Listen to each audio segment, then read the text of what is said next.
Now, primary school students are learning about sex from pornography, a sexual health expert has warned. An increasing number of children, some as young as 11 years old, have already been exposed to online pornography.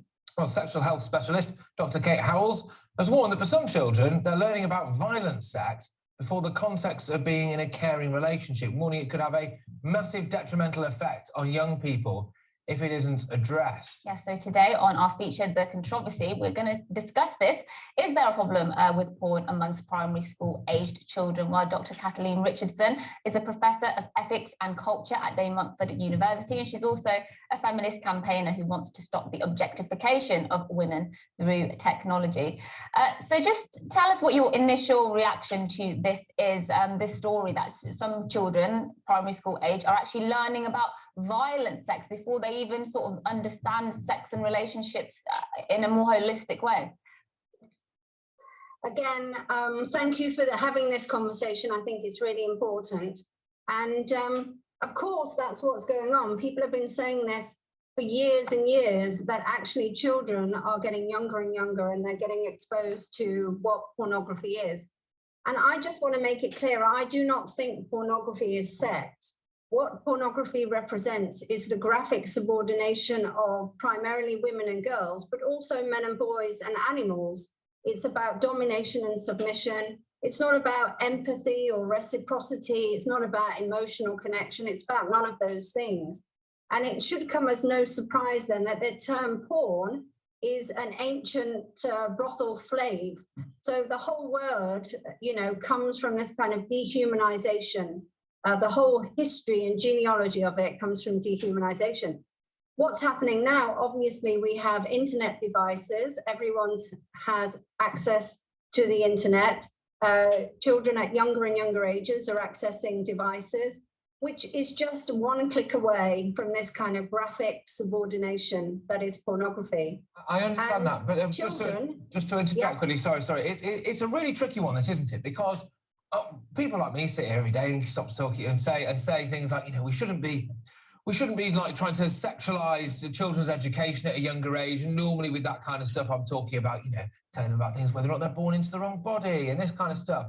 But then if they are going to go and watch things online, and they could be, let's be honest, watch anything online, especially these days, the kids have been raised with iPads, haven't they? They've been raised with iPhones and all of this stuff. They can work them completely. Then what do we do? Do we have sex education for 8-year-olds? I think you make a good point. I mean, there is terrible confusion about what constitutes sex and even relationship and, what is our identity, and even terms like sex.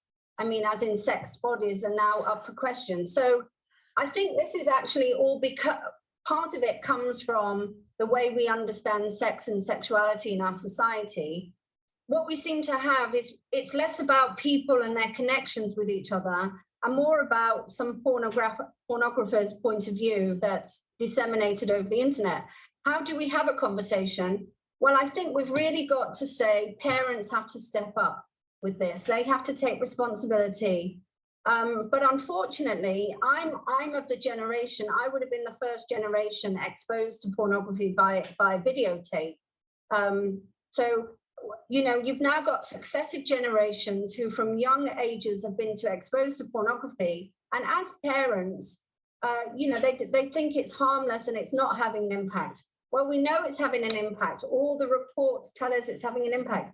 It's having an impact on the children because they're learning about their sexual responsiveness in this very graphic and dehumanized way. They think that's actually how you're meant to have a sexual interaction with someone. It's having a knock-on effect in terms of sexual harassment of girls in school. Girls themselves, it's having a knock-on effect because they're like wanting to objectify their body and look more pornographic in how they present themselves to the world, which is resulting in surgery and cosmetic surgeries. And then it's having an impact on us as adults, because then we find, the way that adults are having relationships is informed by these more negative sexist attitudes. I do think we have to, as parents need to be involved in the conversation about what's happening to their children. And I don't think, I know parents are under a lot of stress, but it really has to start with them. And I think what's happening is that the state and schools are taking the roles that parents really should have over the lives of their own children.